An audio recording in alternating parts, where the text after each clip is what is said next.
And a warm welcome to the EDRM Global Webinar channel. My name is Mary Mack. I'm the CEO and Chief Legal Technologist for EDRM.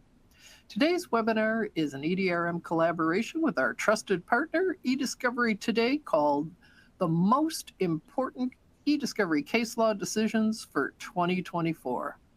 Our faculty experts are Doug Austin, Tom O'Connor, and the Honorable Judge Andrew Peck. We welcome your questions and feedback in the console.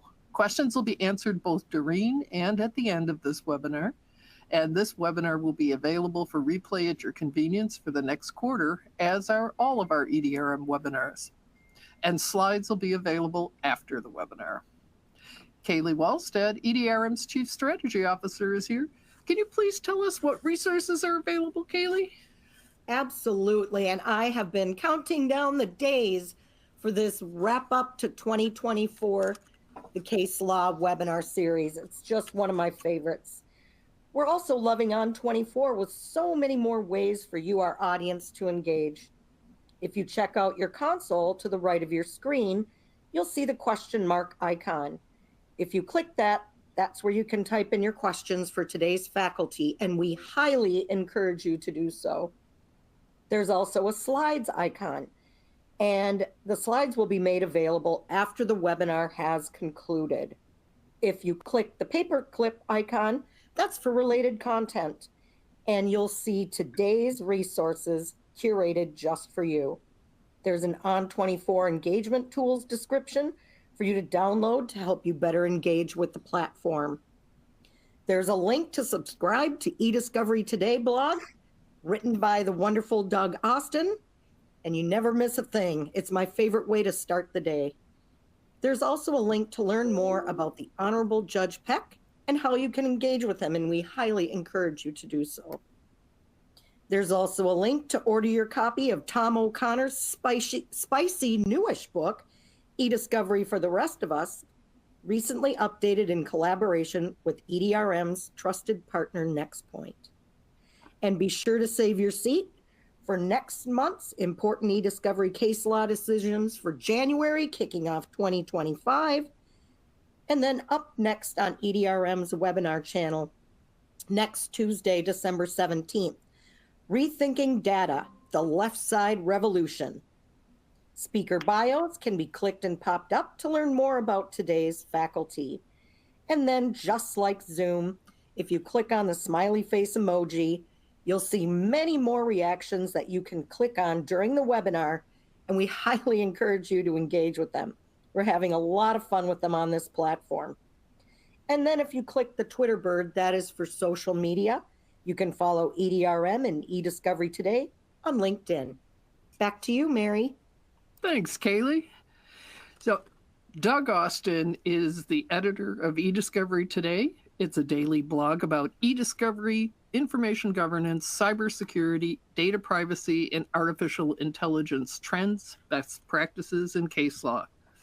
Doug is an established eDiscovery thought leader with over 30 years of experience providing eDiscovery best practices, legal technology consulting, and technical project management services to numerous commercial and government clients.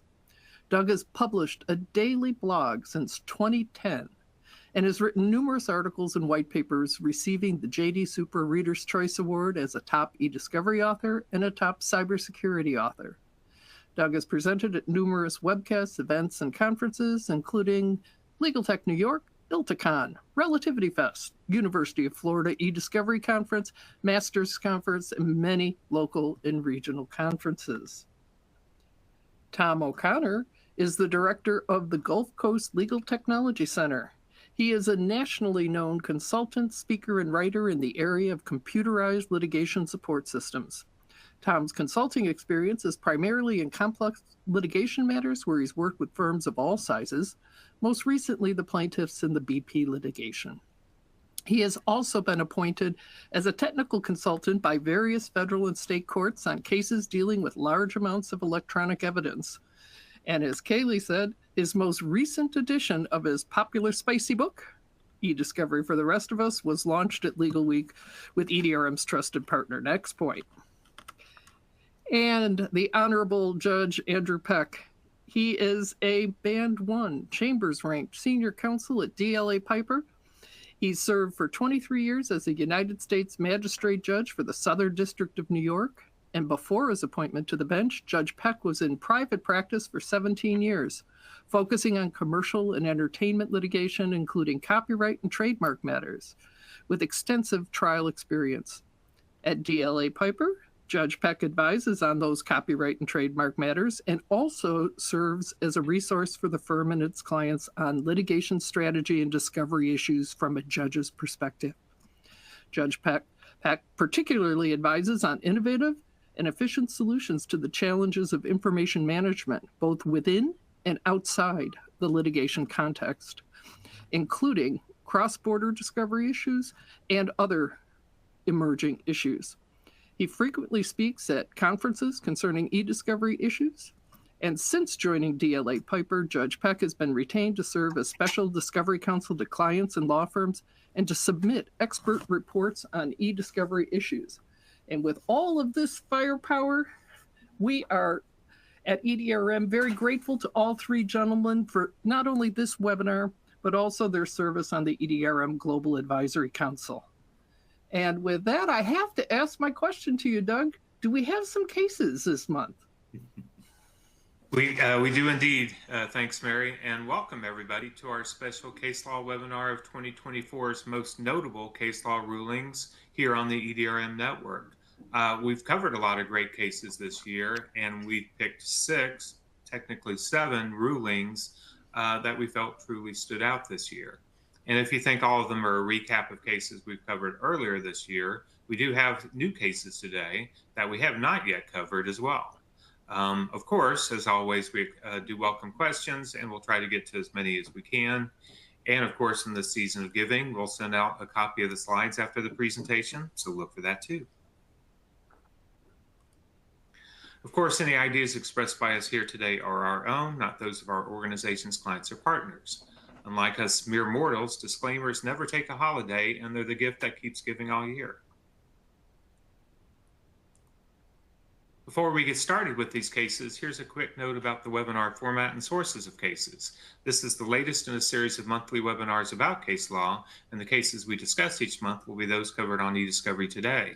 We provide links to each of the stories about the cases, which in turn have a link to the actual case ruling, where you can check out the full ruling itself. These case law rulings are available courtesy of Kelly Twigger's eDiscovery Assistant site, which is a great resource not only for case law, but also for federal and state rules, checklists and forms, and a glossary of legal and eDiscovery terms. eDiscovery Assistant has over 39,600 lifetime federal and state case law rulings, and they add as many as several hundred cases a month. eDiscovery Assistant is the definitive source for eDiscovery case law out there.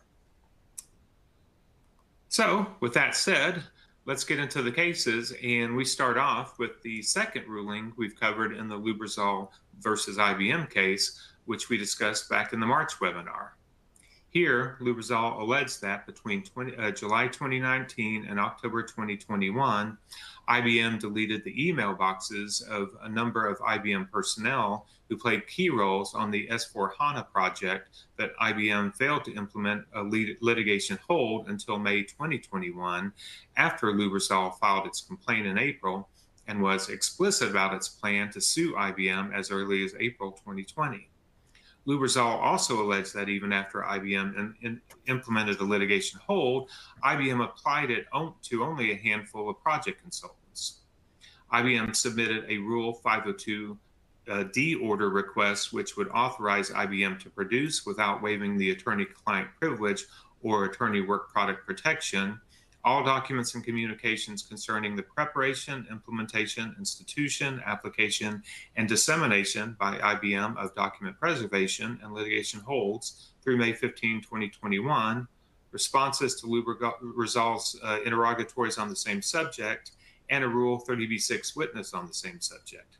Lubrizol objected, arguing that Judge Armstrong lacked authority to enter a Rule 502D order that would permit IBM to intentionally, rather than inadvertently, disclose privileged information without constituting a subject matter waiver of all other documents and communications on the same topic.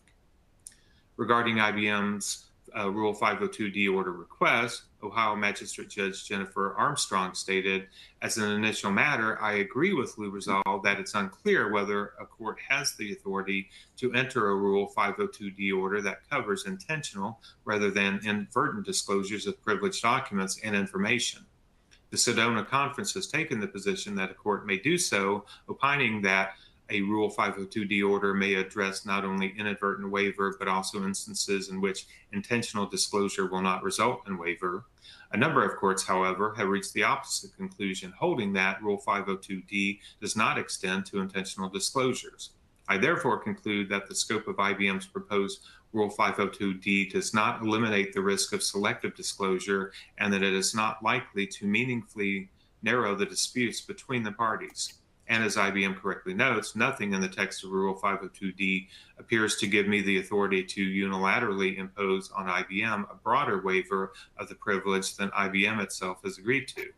So she denied the request for a Rule 502D order.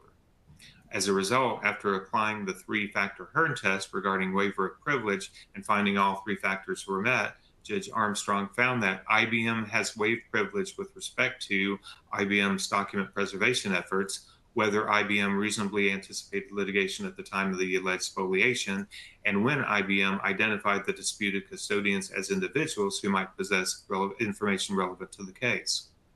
So, Tom, given that the spoliation of evidence was first identified by Lubrizol in December 2021, and IBM didn't request a 502D order until October 2023, is IBM partially at fault for the 502D order request being denied due to their own delay in requesting it? Yeah, I'd say that was a part of it. I thought more important, though, in the judge's analysis was that they seemed to be trying to, it's almost like a dim sum version of a 502 order.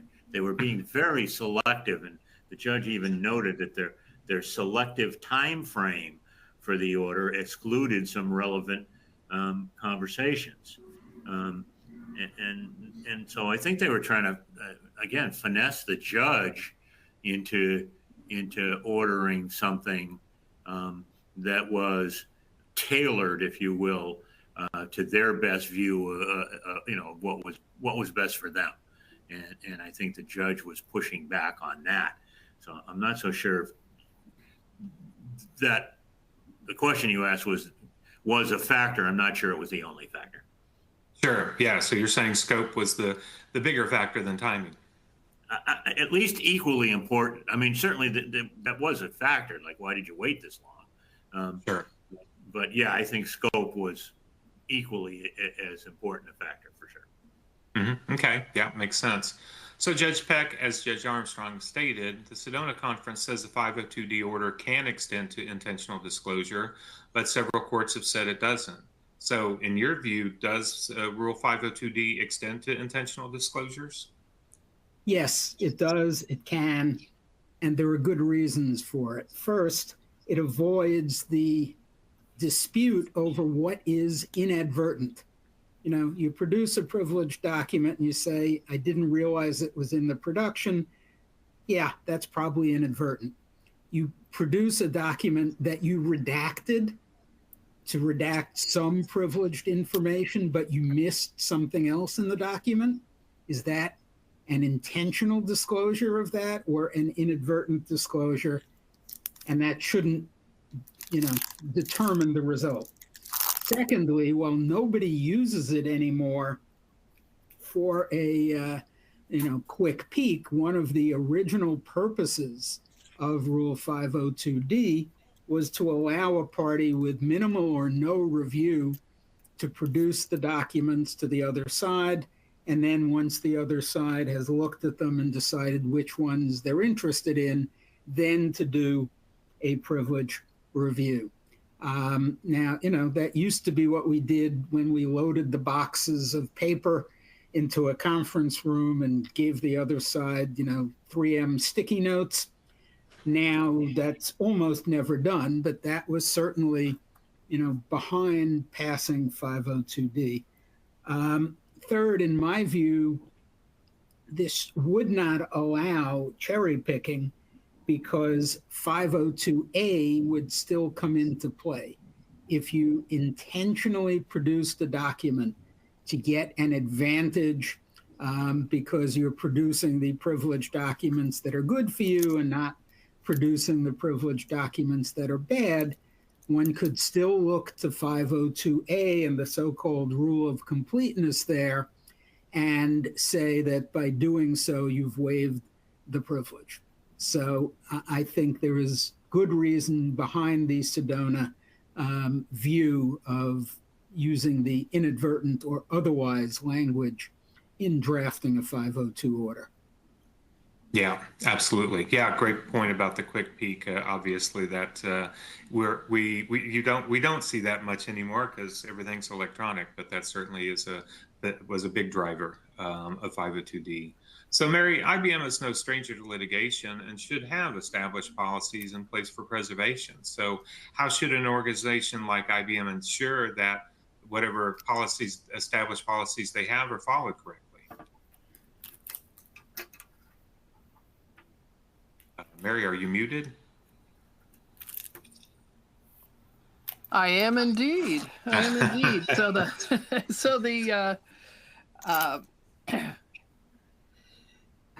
So it's important to realize that IBM, as a very, very large company and probably a serial litigant, does have processes in place. They probably have great technology for preserving documents, but where almost every organization falls down, when they fall down, it's on that very slippery and elusive reasonable anticipation of litigation. Even the Sedona Conference couldn't come to an agreement on when that was. It's certainly specific for the case, the jurisdiction. And so with all of that wriggle room, that's where things can fall through the cracks. But I think, as a basic, if you're in employment litigation, certainly it's not litigation is certain, it's that it's reasonably anticipated. You may want to put that person on a legal hold and have that technology work for you, and also their immediate supervisor, similar to for contract litigation. Certainly the signers to the contract, you may want to put on hold. And then as the case develops, put more people on hold. But I think it's that very elusive, reasonable anticipation standard that bollockses everybody up. Yeah, absolutely. And employment litigation involving a supervisor, it's almost as if you've seen the next case. So let's move to it, which is a unique case about a topic that isn't that unique. It's about spoliation of evidence, and we originally covered this case in August. Here, the plaintiff's counsel requested a litigation hold in November 2020, even though that was nearly 6 months before the plaintiff was fired. However, the city didn't issue a litigation hold to the plaintiff's supervisor until 4 days after the plaintiff was actually fired in May of 2021. After the plaintiff served her discovery request on the city in November 2022, the supervisor left her job at the defendant a month later. And notwithstanding the litigation hold and pending litigation, the defendant wiped her work phone of all data. Then she got a new personal phone, which she claimed resulted in the loss of all text messages on that phone as well. So when they produced ESI in September 2023, the defendant produced only 3 text messages from the supervisor in response to the plaintiff's discovery request, one of which was a cropped message regarding concerns raised by the plaintiff at the April 29 meeting that led to plaintiff's termination. By the way, you can see that message on the blog post if you click on it. The plaintiff sought sanctions based on defendant's text message spoliation and failure to produce responsive text messages specifically regarding the remainder of the cropped message and any relevant text preceding or following that message. The magistrate judge denied the motion that led to this motion. In analyzing the objections, Georgia District Judge Stephen Grimberg began with a bad faith analysis. the magistrate judge correctly determined that Rule 3072 sanctions are not warranted because there was insufficient evidence to conclude that the city intended to deprive Maziar of any evidence. The order concludes that the city's actions were quite careless and grossly negligent, but not aimed at depriving Maziar of evidence supporting her claims. He also rejected the plaintiff's argument that the magistrate judge clearly erred in the application of the Skansa Bagelheads case we covered last year, where the plaintiff was sanctioned under Rule 37E2 after a finding of bad faith because it deleted data from 5 of 13 relevant phones subject to a litigation hold, stating, "This case is indeed similar to Skanska, but there are enough differences that undersigned does not find clear error in the magistrate judge's determination that the city did not act in bad faith."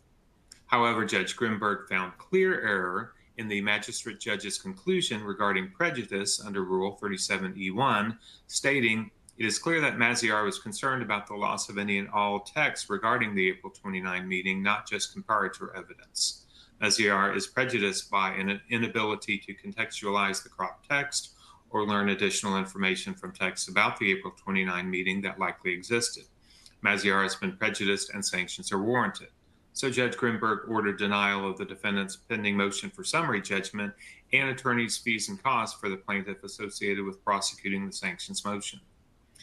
So Judge Peck, are you surprised Judge Grimberg found no intent to deprive, given that the defendant produced only 3 text messages from the plaintiff's supervisor, one of which was cropped?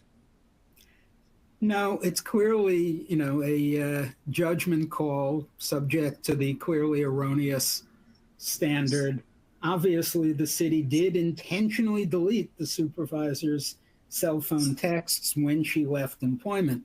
But the issue under 3072 is not whether the deletion was intentional, but whether it was done with the intent to deprive the other side, the plaintiff here, of that evidence. And the evidence on that was insufficient.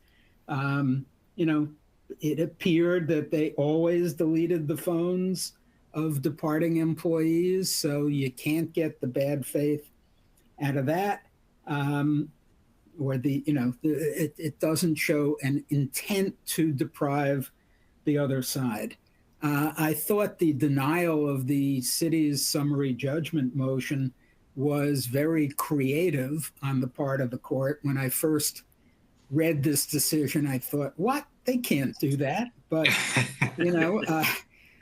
one, the judge can do whatever the judge wants, subject to the appellate court. But, on further thinking about it, probably from discussing it with you guys, it was that the missing text messages provide disputes of fact, and therefore it was appropriate to deny the summary judgment motion because facts were disputed. It just didn't sound that was the reasoning when I first read the decision. Yeah, and as I think you mentioned when we originally covered this case, that's a significant sanction. So it wasn't like the plaintiff didn't get really anything out of this. They got a significant result. Which probably then led to settlement, since so few cases go to trial. Right, yeah, probably. So Mary, we've covered several cases this year involving spoliation of mobile device data due, in many cases, to a lack of a timely and thorough litigation hold. So what recommendations do you have for our audience to ensure that mobile devices are fully addressed in litigation hold policies? Well, it's information governance. Certainly knowing your policies around bring your own device and using those personal devices for work, including those things in the employee manual with acknowledgments, and certainly in the initial custodian questionnaire, asking people how they use their phones. Consider some auto backups for high value custodians. And then also, because the phones are changing, the platforms are changing, the apps are changing on such a rapid basis, basically keeping up with what these things are doing, somebody has to do that. And if you don't have somebody inside your organization, you need somebody outside that can tell you, oh, they changed the default on saving text messages to, from 30 days to 5 days or something like that as a default from the company, not the party, but the company. But so staying on top of those kinds of changes, I think, is absolutely critical. Yeah, absolutely. In fact, I think we covered a case last month and month before where the whole not the timing of the automatic deletion of text messages came into play. So definitely a very important thing to be looking at. So, Tom, one of the things I thought about is, maybe hindsight's 2020, but should the plaintiff have perhaps included the supervisor as a party in the lawsuit to maybe hold her more directly accountable for her evidence that was spoliated? Yeah, that's a great point. This is kind of an odd set of facts here. You and I had some offline discussion about it when Right. I first saw that question.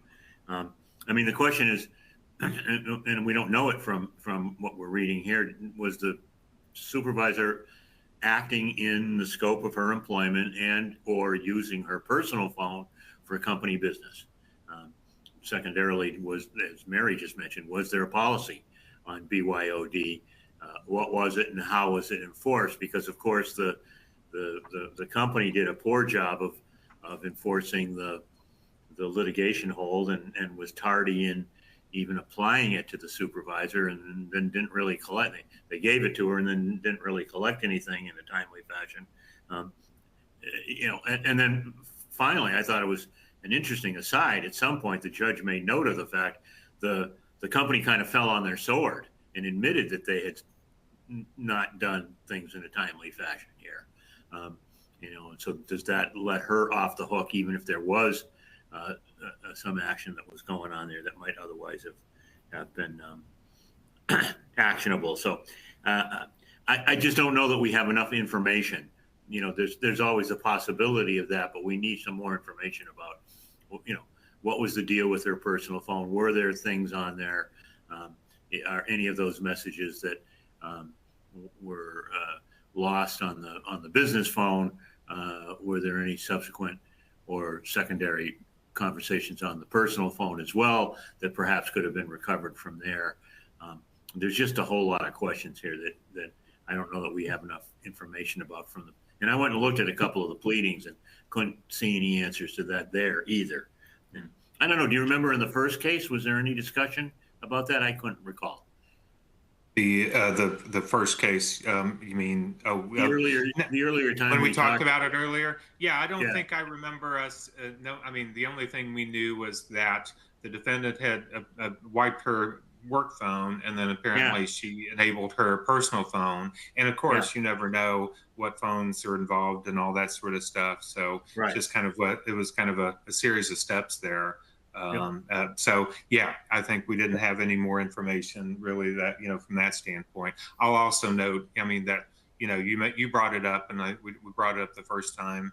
We always, like to say the cover-up's worse than the crime, but in this case, I think one of the things that helped the defendant was they were forthcoming about, the errors that they made and what have you, and that always makes a big difference. If you can come to the court and say, yeah, we screwed up, and here's where we are. Yeah, for sure. One other point, I mean, except in the few states that have an affirmative tort of spoliation, you can't just sue a supervisor saying, well, maybe they or the company will spoliate their data. Either they are responsible under Title VII or whatever discrimination statute was being alleged here. Either they were co-liable with the company for mistreating the plaintiff, in which case they could be a defendant, or they're not. And if they can't be sued, then it would be a Rule 11 violation to name them as an additional defendant. Yeah, great point. So, yeah, one of the more interesting cases of the year, and certainly illustrates the value of a 37E1 sanction, not just 37E2. And our next case may be my case of the year, involving the eDiscovery topic of the year, which is hyperlinked files. And we originally covered this ruling in May. In this MDL involving Uber, the parties dealt with cloud stored documents issues, particularly as they relate to Google Workspace, which Uber uses, as well as metadata fields and related provisions of the ESI protocol to be agreed upon.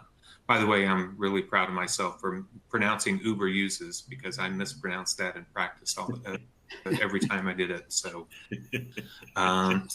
California Magistrate Judge Lisa Cisneros framed the issue, stating, "Oh, the principle here, a Gmail or Google Chat message that contains a hyperlink to a document is referencing a Google Drive document that may still be evolving. The recipient or others may modify that reference document, which is centrally located, so multiple people can access and edit it. Furthermore, Google Vault does not export, collect, or connect the contemporaneous versions of hyperlinked documents with the corresponding emails or messages in which they are found. Certain technologies have been developed to link email and chat messages to Google Drive documents, but there are limitations. Yet, contemporaneous versions of hyperlinked documents can support an inference regarding who knew what when. An email message with a hyperlinked document may reflect a logical single communication of information at a specific point in time, even if the hyperlinked document is later edited. Thus, important information or important evidence bearing on claims and defenses may be at stake, but the ESI containing that evidence is not readily available for production in the same manner that traditional email attachments could be produced." So some of Judge Cisneros' rulings on the issues were, and the slide doesn't do it justice here, were that Uber shall preserve the metadata relationship between emails with links to files on Google Drive to the extent feasible with existing technology, as well as all metadata collected. Producing parties shall make all reasonable efforts to maintain and preserve the relationship between any message or email and any cloud-hosted document hyperlinked or referenced within the message or email. Uber shall produce, to the extent feasible, on an automated, scalable basis with existing technology, the contemporaneous document version, i.e. the document version likely present at the time an email or message was sent of Google Drive documents referenced by URL or hyperlinks therein.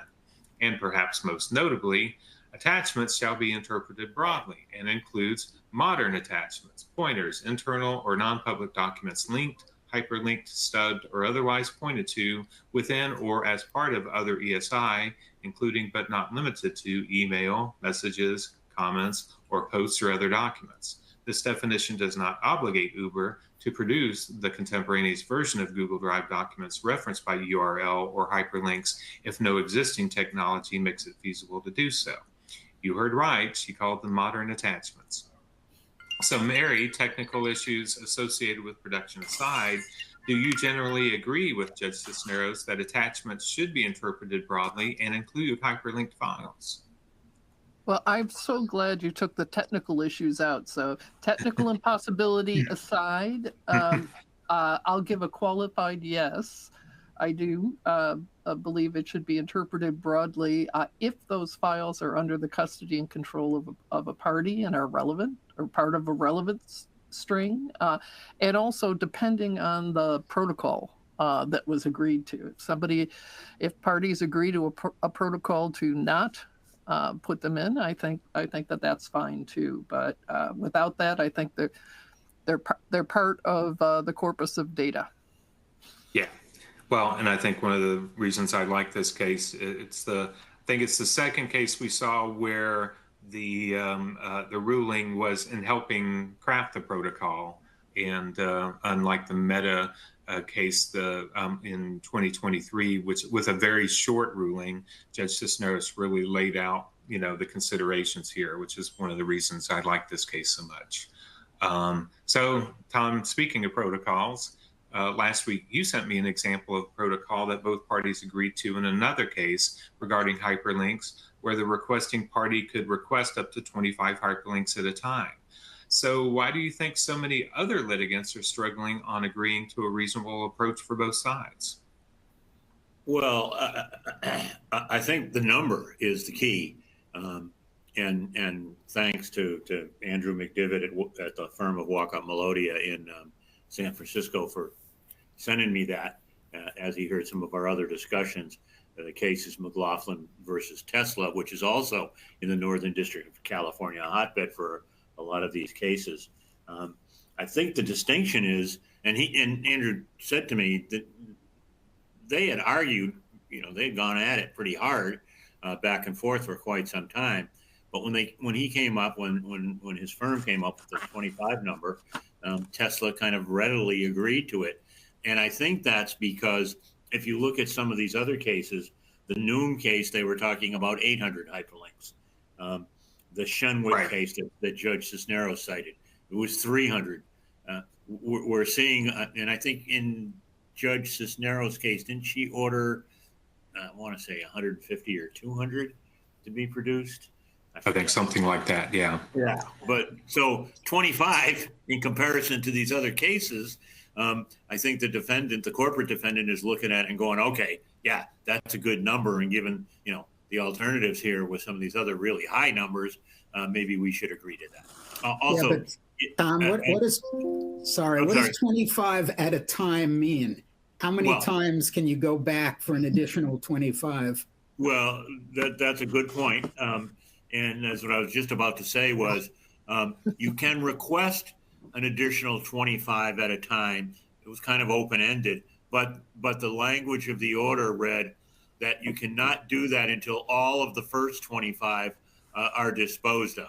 So it can't be like, well, we got through the first 20 and now I'm asking for more. The court was really limiting the ability to make this open-ended. So they theoretically, yes, if they get satisfactory answers to all of the first 25, they can then ask for another 25, and that could continue. But each chunk, if you will, each group of 25 has to be completely disposed of before you can move on to another one. And I think it remains to be seen whether that will happen or not. Right. Yeah. But an interesting approach, at least something they both agreed to. And I think probably illustrates how sometimes if you really go for the ones you most need, you can find a way to come to an agreement. So, right. Yeah, definitely a lesson learned on that. So Judge Peck, in a poll that we ran on the webinar that Tom and I did last week, nearly half of 212 respondents said hyperlink files should be treated as modern attachments and produced with responsive emails, but only if the hyperlink files are responsive as well. Do you agree with that approach? I don't know how you had so many plaintiffs' lawyers on that webinar. That's not even counting the ones that said they all should be produced. So yeah. No, I do not agree with that. And it was an excellent webinar, by the way, despite the audience poll. You can't tell if an attachment with quotes around the word attachment is relevant until you collect and review it.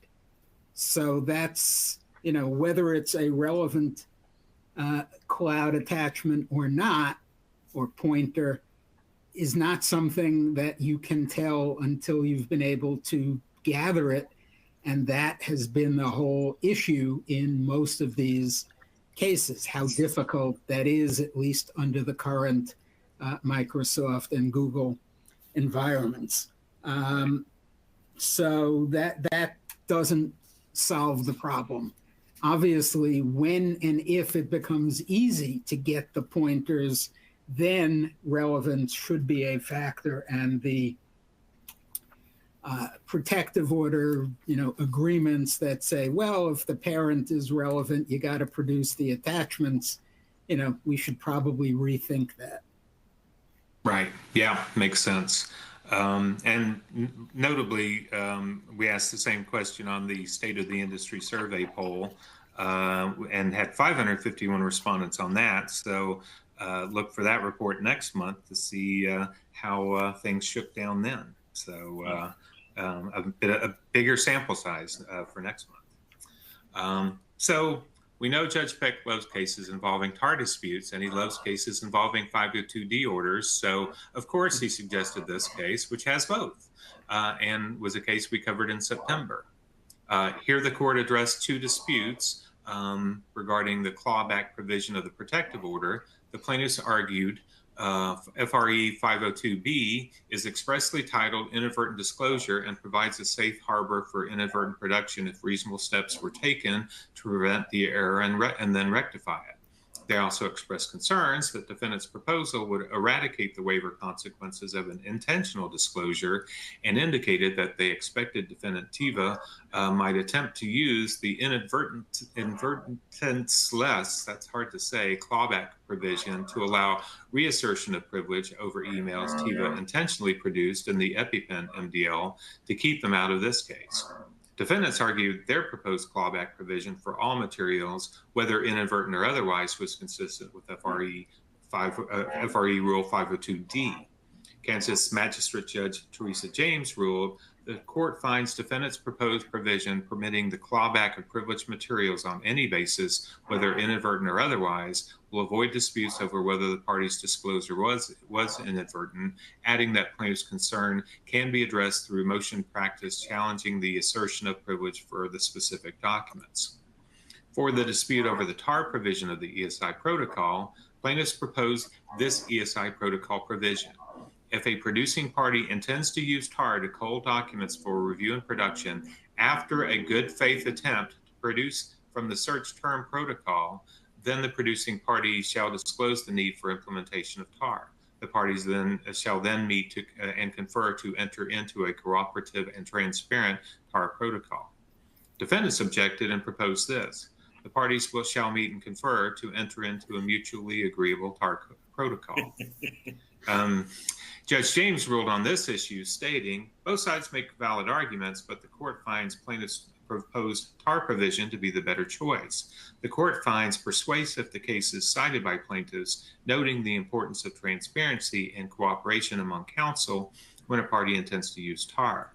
According to those cases, TAR requires an unprecedented degree of transparency and cooperation among counsel in the review and production of ESI responsive to discovery requests. Courts approving the use of TAR typically required the producing party to provide the requesting party with full disclosure about the TAR technology used, the process, and the methodology, including the documents used to train the computer. Plaintiff's TAR provision better aligns with these principles of transparency and cooperation as it requires the party intending to use TAR to disclose the need for implementation of TAR, as well as requiring a meet and confer to enter into a cooperative and transparent TAR protocol. The court does not find the word transparent ambiguous in this context. She did recognize that requiring a party intending to use TAR to make a good faith attempt to produce from the search term protocol before implementing TAR is unclear as to what that would entail, but declined to craft language regarding that, instead reminding the parties to apply a reasonableness standard, because that always works. So defendants proposed a clawback approach consistent with Rule 502D, but without actually filing a 502D order. Shouldn't they have just filed a 502D order? Well, yeah, I guess. This reminded me of the Lubrizol case, right? In the sense that there was jockeying for position and trying to get language or lack of some language, in place. That statement that one side came back with cooperative, transparent drop from the agreement. We don't want to be cooperative and transparent. And so I think that there was, again, some attempt to finesse the court into crafting something that the party would find agreeable. In this case, I think it backfired. I mean, of course, the court was, what was the sentence you had here? The court does not find the word transparent ambiguous in this context, and made it quite clear that cooperation and transparency were to be included in all of this. So, yeah, could they have done one? Should they have done one? Sure, but and this is like the second case that we're talking about here, where the parties seem to be trying to maneuver the court into using language that they want to have inserted instead of just throwing it out there. Right. Right away. Well, Yeah. Well, for sure. Yeah, we see that quite a bit. I will throw out one, and I think we talked about this last time, and Judge Peck would say it if I didn't say it. Probably is an advantage of filing the 502D order as it extends beyond this case, which that's one advantage of the order, as opposed to just doing something that models after the 502D order. So. To me, that's a good reason right there. But let's talk about the tar stuff. And Judge Peck, I mean, you said in Rio Tinto nearly 10 years ago that the case law has developed to the point that it is now black letter law that where the producing party wants to utilize tar for document review, courts will permit it. So why are we still seeing disputes on whether to use tar nearly 10 years later? Now, I think it's in large part because lawyers and judges, to a certain extent, are not sufficiently comfortable with tar. In addition, some opposing parties weaponize their opposition to tar to get either increased transparency or increased input into the process. And that's the so-called tar tax. That, are you going to use tar and go through the cost of all this motion practice, whether here via the protocol or in other cases, by you do it and then the other side challenges it and says you should have done X, Y, or Z. And I think that tar tax discourages parties from using tar and saying to their client, the hell with it. We're just going to say we're using keywords, and maybe we'll use some sort of tar process behind the firewall to organize the document review so reviewers are looking at similar documents, not just randomly looking at the documents, etc. And perhaps as we now go into the AI world, maybe lawyers fear of technology and therefore perhaps a fear of AI will incentivize them to use the old-fashioned tar. We'll see. Right, the old-fashioned tar now. It's become that's it definitely certainly seems like that's been the case. I think we saw 2 disputes on whether tar was used this year. So it's amazing we're still seeing them. So Mary Judge James stated that tar requires an unprecedented degree of transparency and cooperation among counsel in the review and production of ESI responsive to discovery requests. Do you agree with that? Well, it's really interesting, talking about search terms and tar. And how comfortable attorneys are with search terms. I mean, certainly we've got recall and precision. We throw these terms around, but even with search terms, you've got stop words and other things that might get in the way of a complete indexing and therefore, retrieval. But so I do think that parties need to be prepared to defend their productions. And whether it's tar or search terms. And I recall a very, very early pioneer of tar technology used it and then did the validation protocol with search terms so that they could more easily explain it.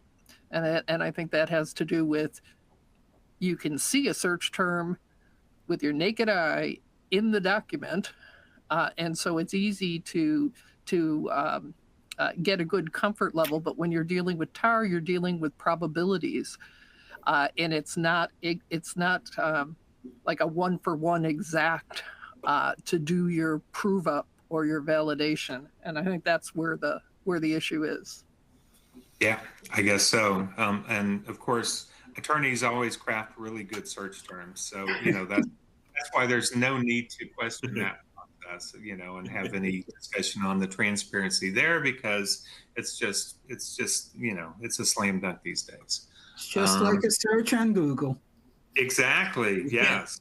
indeed. So yeah, I don't know why it's so much more subject to to transparency that while search terms aren't. But that's don't get me started. I said we have new cases to discuss this month, and here's the first one from a couple of months ago, recommended by Judge Peck. The case involved claims of excessive force on the plaintiff in a May 15, 2020 encounter that occurred in a parking lot adjacent to the Montana Department of Corrections Probation and Parole Office. And the entire encounter was captured by an external surveillance camera that monitored the parking lot and that was operated by the probation office. However, the footage was actually subject to only a 17-day retention period. And despite the fact that Gregory's counsel worked closely with Montana DOC staff to first try to get a cell phone recording, which turned out to be of poor quality, and then try to get a copy of the original footage to a CD or some other device, the original footage was ultimately lost after the 17 days after they ran out of time. Gregory filed a motion for sanctions against the state based on its loss of the surveillance footage, requesting a default judgment, and to do so pursuant to the court's inherent authority rather than under Rule 37. The district court ultimately granted the motion for sanctions in part, rejecting Gregory's request to enter a default judgment, but invoking its inherent authority, and its subsequent jury instructions told the jury that it has been established as a matter of law that defendant Williams used excessive force against Gregory. Ultimately, the jury awarded Gregory $75,000 in damages for her excessive force claim against the officer, who appealed to the Ninth Circuit Court of Appeals. In evaluating the appeal, the Ninth Circuit stated, Rule 37E2 states that before the court may impose one of the listed sanctions, it must first find that the party acted with the intent to deprive another party of the information's use in the litigation. The district court found only that the state's actions amounted to recklessness, but that's not enough to authorize the severe sanctions covered by Rule 37E2 and imposed by the district court here. But this paragraph, I think, says it all. Noting an application of the wrong legal standard by the district court automatically constitutes an abuse of discretion, the Ninth Circuit stated, applying these standards, we conclude that the district court committed legal error by relying on its inherent authority in imposing the sanctions that it did, rather than applying the provisions of Rule 37E. We further conclude that in light of the district court's factual findings, which are not clearly erroneous, the requirements for imposing such sanctions under Rule 37 were not met. And because the sanctions imposed were obviously prejudicial to Williams, we reversed the adverse judgment against her on the excessive force claim and remand for a new trial on that claim. So Judge Peck, is it black letter law that sanctions for spoliation should always be decided by Rule 37E in federal civil cases, or are there any exceptions where inherent authority could still be considered? I think where 37E specifically addresses the issue, you are limited to Rule 37E and cannot use inherent authority. But as Sedona has taken the position, which I agree with, where there is a gap in 37E's coverage, then one can use inherent authority. And the one gap that has been recognized is the incompetent spoliator, the person who is trying to destroy ESI to keep it from the opposing party, but is not very good at it. And so the data is recovered. That would mean that the preamble phrase of 37, that the information is lost, wouldn't apply, so there would be no sanction in that situation under 37E. That's not fair. We should be discouraging spoliators, even those who are incompetent, and that's one where the court's inherent authority would be useful and should and could be used. Yeah, that's a great example, and I was not aware of that, so definitely interesting. So, Mary, a 17-day retention period seems awfully short in this day and age. Do you think parties intentionally set short retention periods for certain types of evidence so they won't have to address it in discovery? Absolutely, they do. That, that's the reason for. But I would say when you have vulnerable populations and in certain other regulatory situations, you may want to rethink that. Yeah, absolutely. And I think, probably the short retention periods for video used to be because they probably just needed to keep enough room for their videos. But I think we're getting away from that being as big of an issue these days. So definitely interesting to see how these things will develop. 17 days is an awfully weird number anyway. So, so Tom, earlier this year, we covered the Safe Flight case, where the defendant received a Rule 37E1 sanction that allowed the plaintiff to present evidence regarding the spoliation of evidence. Is that what should have happened here? Well, no, I don't think they got there for the reasons that the court pointed out, that you didn't reach the level of intent. There wasn't an intentional. What did you just say? That or maybe Judge Peck just said we have the incompetent spoliator. If there wasn't any intent, in fact, the court here found not only was there no intent, there wasn't even gross negligence, it was only reckless.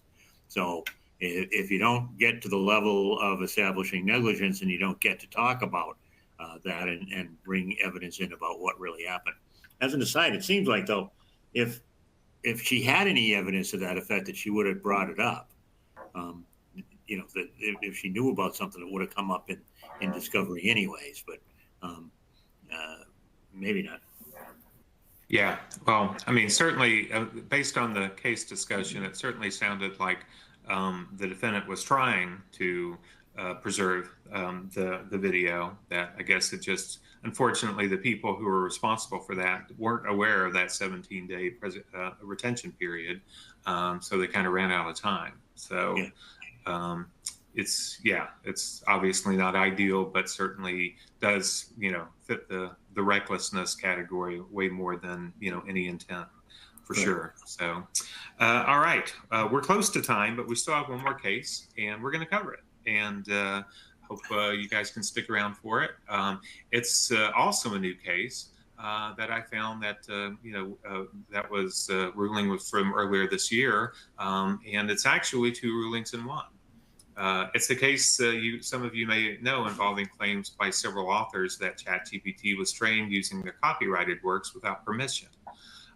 So in the case, the defendants requested the OpenAI account information for individuals who use ChatGPT to investigate plaintiffs' claims, and the prompts and outputs for plaintiffs' testing of ChatGPT in connection with their pre-suit ChatGPT testing, including prompts and outputs that did not reproduce or summarize plaintiffs' works or otherwise support plaintiffs' claims, along with documentation of plaintiffs' testing process. Defendants claim that plaintiffs offered up only their preferred cherry-picked results by refusing to tender the prompts and results that did not improperly reproduce or summarize plaintiffs' works, and they also argued that plaintiffs waived work product protection by including some prompts and outputs in their complaint. Plaintiffs argued that disclosing only the successful summaries was necessary to establish their claim, and that the negative results and account settings were protected attorney work product, revealing their attorney's thought processes. California Magistrate Judge Robert Illman stated in granting defendants' request, the court will first note that the account settings and negative test results are more in the nature of fact work product than opinion work product. While plaintiffs suggest that revealing these facts would necessarily reveal the thoughts and analysis conducted by plaintiffs' lawyers in preparation of the litigation, the court finds this suggestion to be exaggerated and unpersuasive. Plaintiffs cannot avoid the notion that by placing a large subset of these facts in the FAC and in Exhibit B, plaintiffs have waived the ability to assert work product protection. It is therefore no answer for plaintiffs to simply declare that the negative results are not relevant simply because plaintiffs did not include them in the FAC. The court disagrees with plaintiffs' contention that the account settings and the prompts and outputs that do not support plaintiffs' claims are not particularly relevant because while they may not be relevant to plaintiffs' pursuit of their claims, they're plainly relevant to defendants' defenses. That ruling didn't last long, however. 6 weeks later, on August 8th, as a reader of eDiscovery Today pointed out, California District Judge Araceli Martinez Alguin granted plaintiff's motion for relief to the order, finding that the order to produce all prompts and outputs for plaintiff's testing of ChatGPT was a misapplication of law because the ChatGPT prompts were queries crafted by counsel and contain counsel's mental impressions and opinions about how to interrogate ChatGPT. He also said the order did not conclude, nor did defendants show that counsel's mental impressions are at issue here or that defendants have a compelling need for the material. Thus, it was improper to extend the scope of the waiver to opinion work product not disclosed in the operative complaint. So, Mary, do you think that Gen AI content is the next big source of ESI in litigation that parties will need to address? Or is this case an isolated incident because it directly involved a copyright claim regarding ChatGPT? Well, it's ESI, and it's ESI in pieces all over the place. You know, you've got your prompts, you've got your whatever the training set was used, you know, for that particular version of an LLM, and you've got the responses. And those are all ESI. And so I think, you know, certainly for attorneys using it in the context of litigation or a matter, we may want to consider something like a rebuttable presumption that material is protected. And I'll just leave it there in the interest of time. Okay, yeah, fair enough, because I certainly think that there will be the use of it by the legal team. That's one area. But then I also think that general use of it in an organization, things like Copilot and things like that, could be involved as evidence in a case. So we'll see what happens. So Tom, do you agree with the first judge that the prompts and outputs are fact work product, or the second judge that says they're opinion work product? Well, I'm going with door number two. I mean, fact, the definition seems to be that they be bare facts. I just don't think that's the case here. I think the last sentence on the slide, the judge points it out. These are queries that were crafted by counsel and that they contain counsel's mental impressions and opinions. I think that ends the discussion right there. Yeah, agreed. So Judge Peck, Judge Martinez Alguin said that opinion work product is discoverable by waiver only where mental impressions are at issue in a case and the need for the material is compelling. Isn't that the case here? Isn't the work product also the evidence? Yes, but I think, you know, it's too early in the case. It's one thing to say that all the prompts and results that are in Exhibit B in the complaint, that clearly constitutes a waiver, whether you're talking fact or opinion work product. As to the rest, you know, most likely there will be experts who conduct similar processes, and that will be where the evidence is tested. I don't know that there is the need for it here. Okay, all right, fair enough. Question from the audience, Aaron, aka Gates Dogfish, could Gen AI prompts be treated like a document review protocol? Thoughts on that? Maybe, or it depends. Isn't that always their answer? It depends is always a good answer, right? Yeah. I see a meme coming up from Gates Dogfish on that one. Right. There you go. Yeah, I mean, one of the things that, I think at RELFest, they had a discussion about whether prompts, were work product and were they discoverable and, and could you negotiate on that sort of stuff? And definitely, I think, this case illustrates the work product aspect of that. So I think that factors in and will factor in if we see more cases like this. The use of not the Gen AI as evidence, but the use of Gen AI for discovery. So I think it will be interesting to see how things go forward from there. So I feel very confident in saying that year after year, nobody covers more eDiscovery related case law rulings than we do. This year we've covered 69 of them, and here are several other cases that were notable, including the StubHub case that involved reversing the order, the ESI order, to produce hyperlink files due to good cause demonstrated to modify the ESI protocol. We had a case involving fabricated video evidence. We had an eDiscovery fake case citations ruling involving ChatGPT run amok. And we had the merciful end of the DR distributors case. So if you missed any of these or any of the other of all the 69 cases we covered, feel free to check out at least these other notable cases here and the rest on eDiscovery today. And of course, for the contacts page, and even though the year is ending, eDiscovery case law marches on and we need to cover it. So please join us on January 22nd for our first eDiscovery case law webinar of 2025. And so with that, I will say thanks to Mary, Tom, and Judge Peck for their terrific insights as always. And I'll turn it back over to you, Mary, to close us out. Thanks, Doug. And we thank you for anchoring. We thank Tom O'Connor, the Honorable Judge Peck, for doing these wonderful case law presentations and discussions all year and through the years. Our thanks to the EDRM community for your kind attention. If you really loved it, show Judge Peck, Tom O, Doug Austin from Houston some love. Find your emojis at the bottom of your console and have at it.